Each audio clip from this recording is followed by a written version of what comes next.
Speaking of reliability, a podcast with good friends talking with you about reliability engineering topics.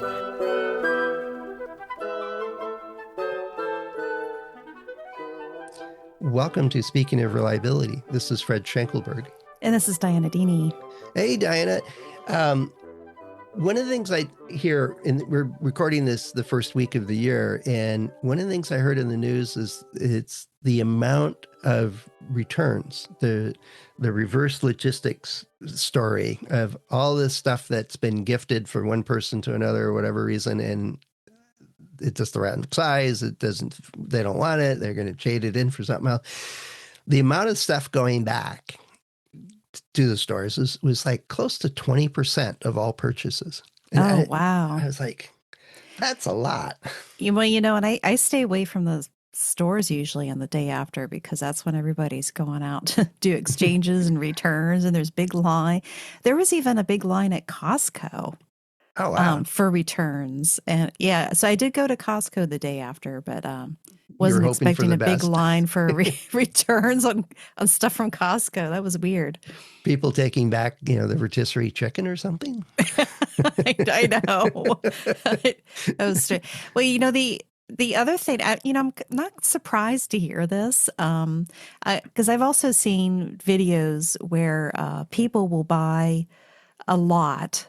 So it's a pallet with a huge box or two of returned product. Right. And it's sort of like, and it's like an unwrapping ceremony for them for like 40 minutes. These YouTube people are unwrapping or like cutting open whatever was in this return box, because a lot of times it's just not used or lightly used, or it went to the wrong place and it's unopened. And it could be an iPhone or a bunch of T-shirts. Yeah, there's a whole aftermarket of stuff that just got returned. So that is a big thing around the holidays.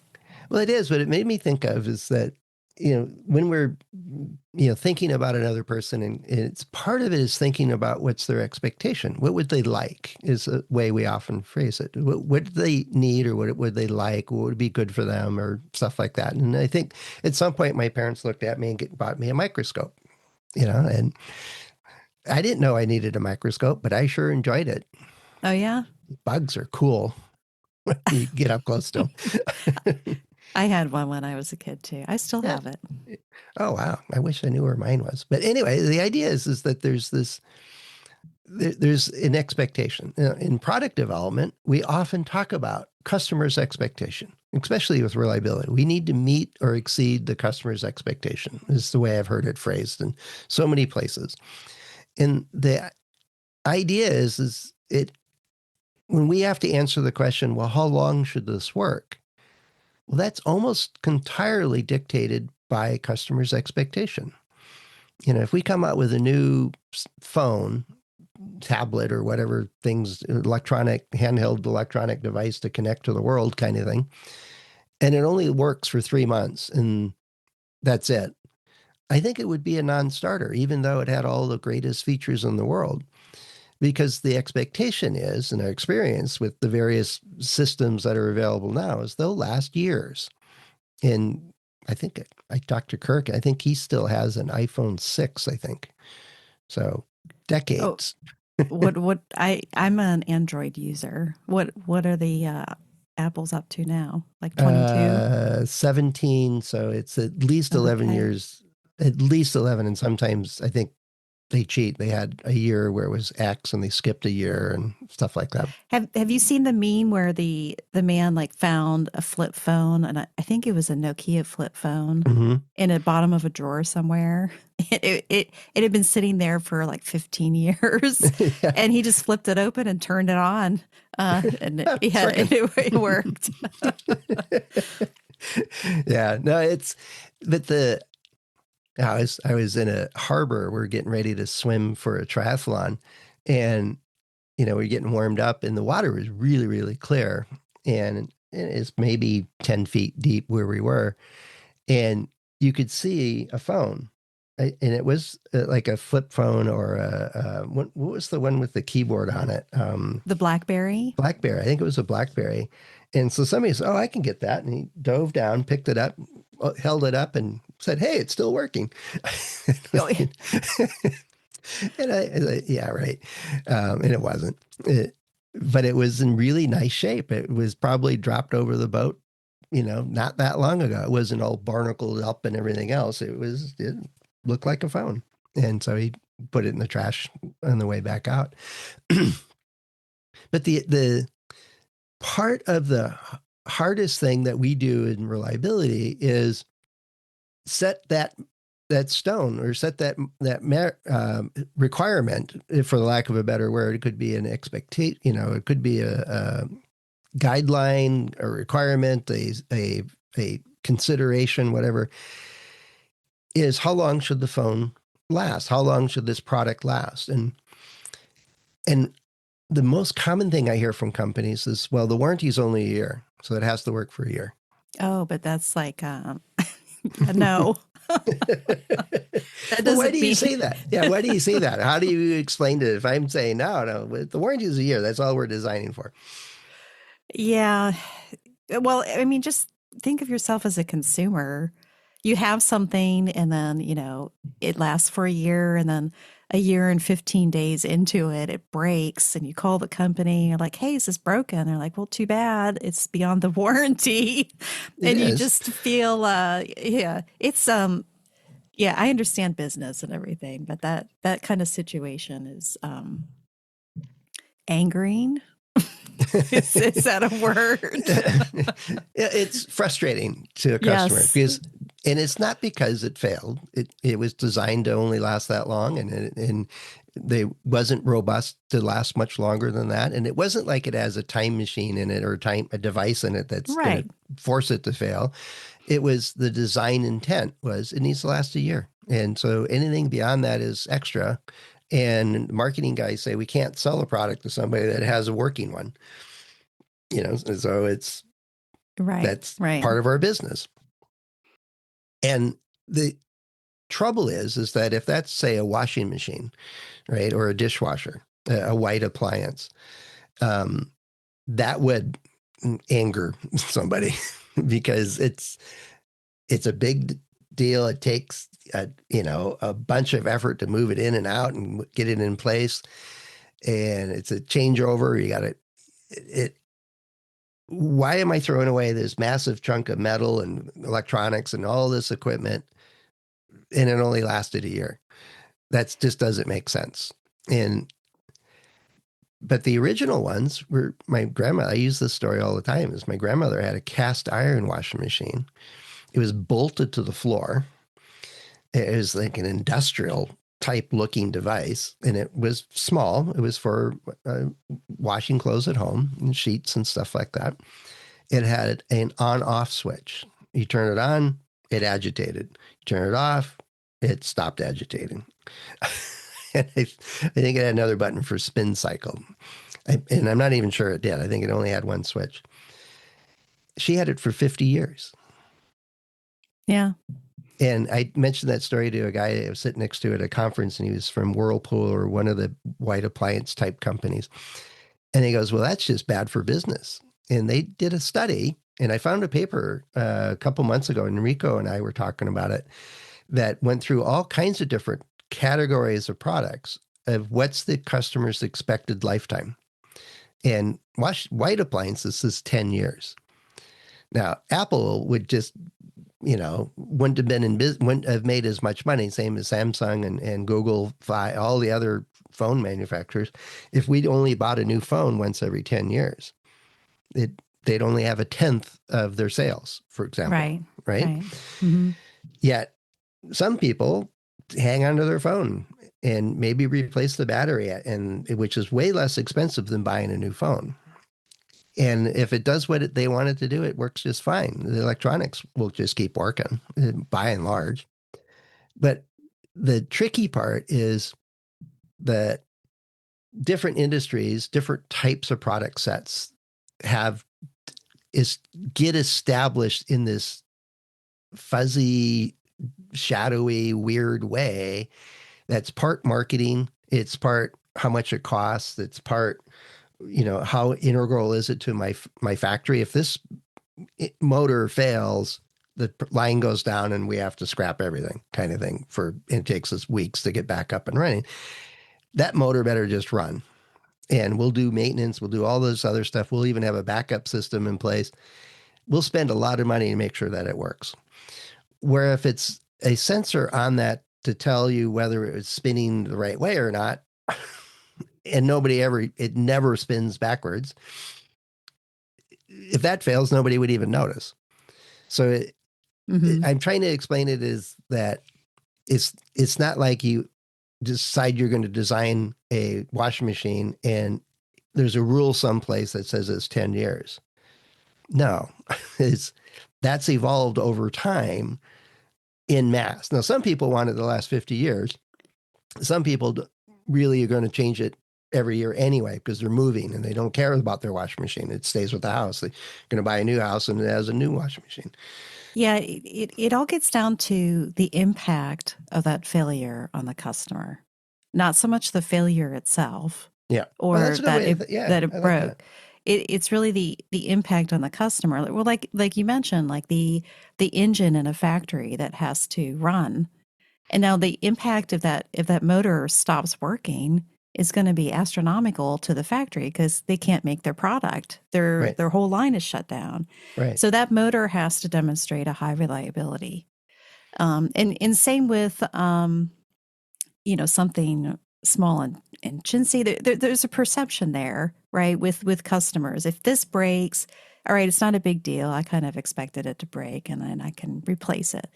But like you said, if there's an investment in a large piece of like a dishwasher or something, there's an expectation to that. And the impact when it does break can be really detrimental because of the waste aspect of it. Maybe the customer doesn't like the idea of the waste and adding to the landfill. Well, and also just the time of dealing with it. That's right. The time in dealing with it, of finding somebody to come in and either repair it or go out and shop for a new one. So those kind of events are really disruptive and the impact to the customer is really high. So I think not just like the warranty or the cost for repair, companies need to take into consideration the impact on the customer when it does fail. And that could depend on what about it fails. Now, I have a dishwasher, and in the time that we've been podcasting, I've had one leak on me, and I used Google to figure out what was the problem, and it was a whole big deal. It takes time.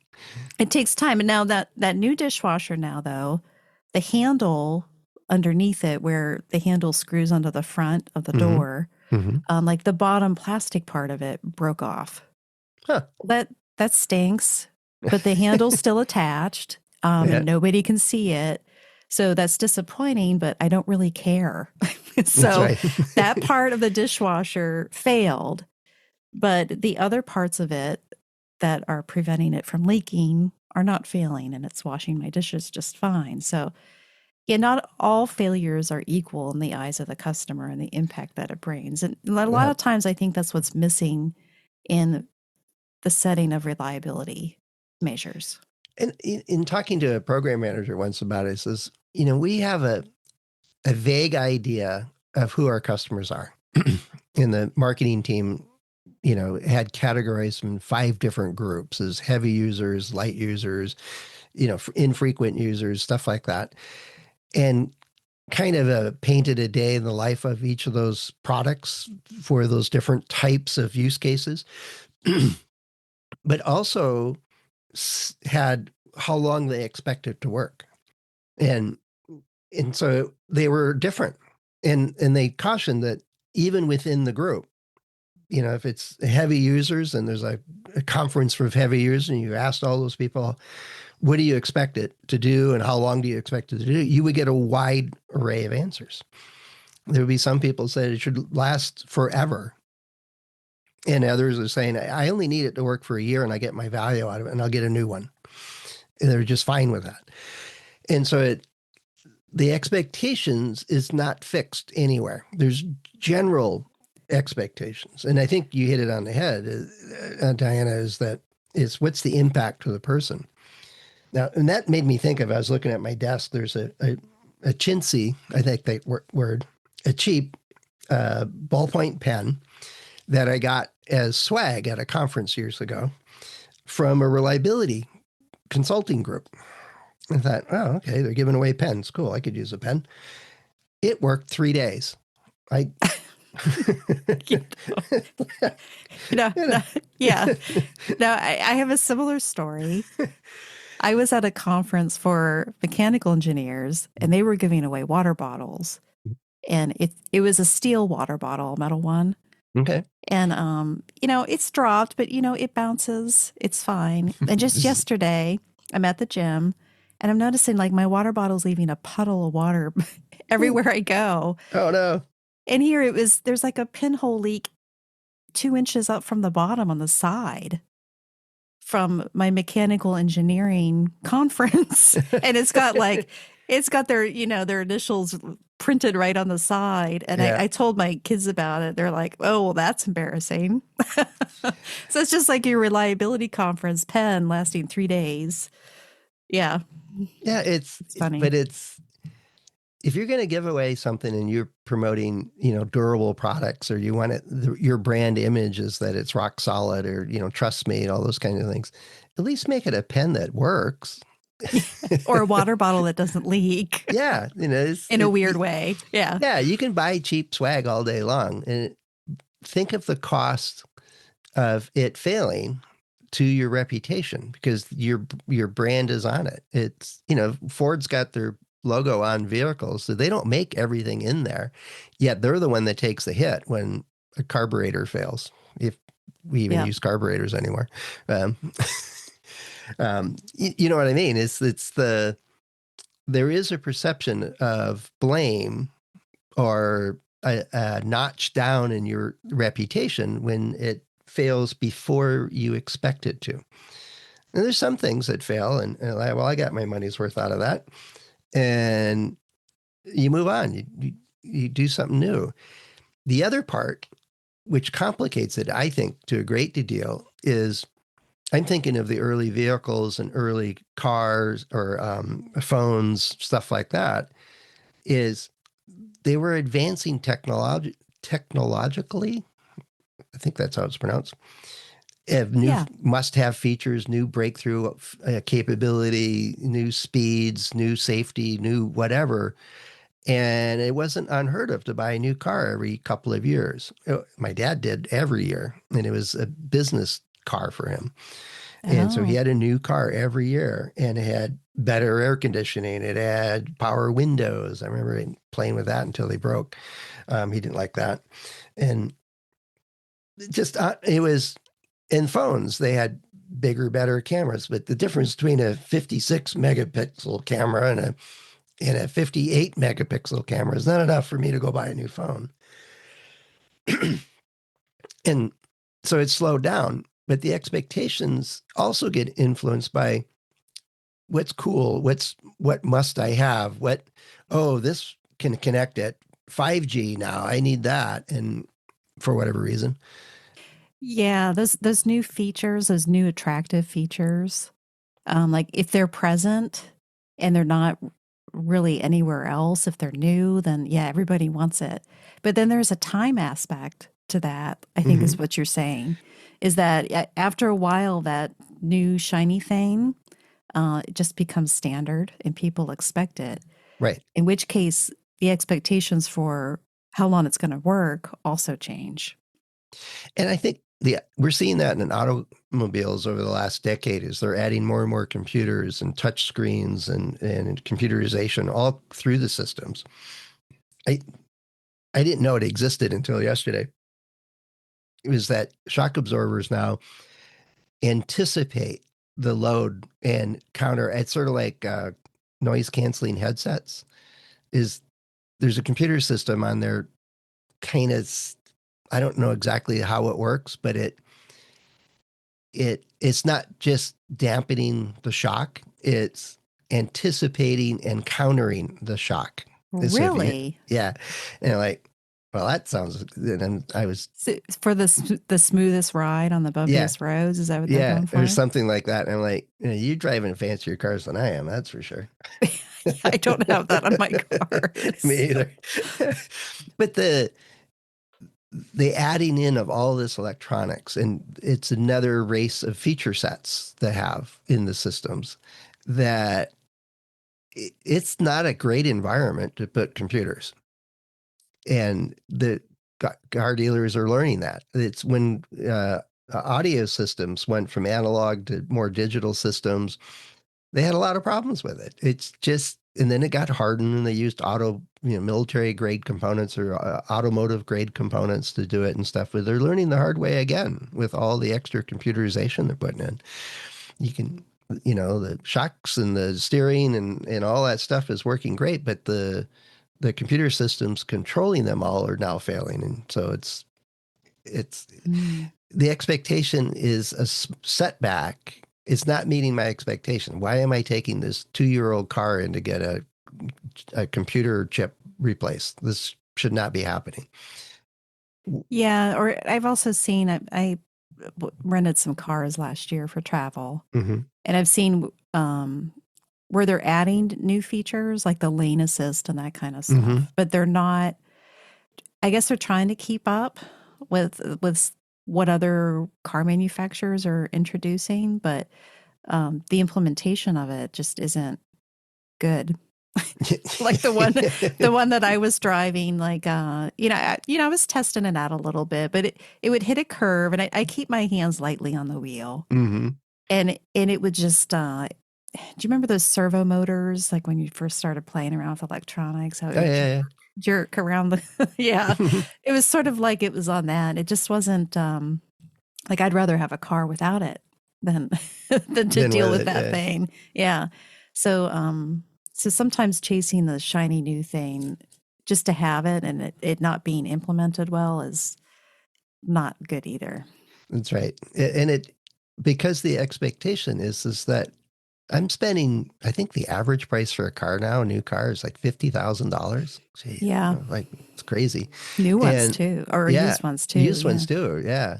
And the idea is that that's a big investment. It better last a while. And I think the price point is a part of it. The technology and the value it provides is a piece of it. It's the impact of the failure to the person or the company. That's a factor of it. It's the end of it all is it's variable, and it's a guess. And you can do studies, you can do all kinds of different stuff on it. But if the majority of your customers find that it's failing too soon, your brand will take a hit and they will not repurchase your product. And that's the bottom line of it, is that understanding, even as vague and as squishy as it is understanding your customers' expectations and meeting or exceeding those is critical for resale, for them to come back and buy your next product. And it might be in 10 years, yet they won't come back if they have a really bad experience with your brand. And then even, thinking about when it fails, considering the impact on your customer when it does. So we're speaking about automobiles. My husband has a Jeep and loves it because if anything breaks, he just, orders something and everything's pick and place. You can just swap it out really quickly. Whereas some of the other cars that I've driven, I needed to take it in the shop, and then I was out of a car for a week. Yeah. So just considering the impact of a particular failure on your customer, like when it does break, and making that as easy as possible, whether it's your service that you decide to set up, or your customer service, or how you fix it, or the repair parts, how easy it is to replace, all those kind of decisions matter and should factor into your reliability setting. That's right. And it's definitely, if they just say, well, it's only got a 1-year warranty, it's like, point them at this episode. That's a big part of it. But anyway, it's one of those things that, we don't have a formula for this. We don't have an equation. You might actually have to talk to the marketing department and encourage them to go find out and If you get the right people on that team, they'll go, oh, great, field research. We get to go outside. They might go do the work for you. Wow. Yet it is critical to get it right, in my opinion. And you ignore it at your own peril. You may win, you may not, but understanding it as well as you can helps you guide your design decisions so that you're not inadvertently really upsetting, angering. What's the word for when you're angry, hungry, hangry? Hangry. Yeah, Yes. yeah. Right. I'm not sure how to change that into reliability, but the idea is the same, is that Rangry. yeah, That doesn't it's not so smooth as hangry. no, it's clever marketing people. But the idea is yeah, you got to pay attention to it. And we've outlined a handful of different considerations for it. And your industry will probably have a unique set of things that influence your customers' expectations. And I found that simply asking them will get you an answer, and it may not be correct. Yeah. Mm-hmm. So it's a little more nuanced to get a good read on what's the expectations. And it's got to make sense for your business and in the long term. And if you're trying to maximize profit by selling new products every year, but everybody expects them the last 5 years, they're not coming back. It costs too much. So anyway, if you've got questions on this, or you've got different expectations of what one of our episodes should be about, how's that for a segue? It's pretty smooth. Smoother than hangry. Yeah, that hangry. Yeah. Give us a shout. Head over to accendoreliability.com/go/SOR, and you can find a couple of ways to get in touch with us. Dianna and I and the other hosts are available through LinkedIn and our About pages.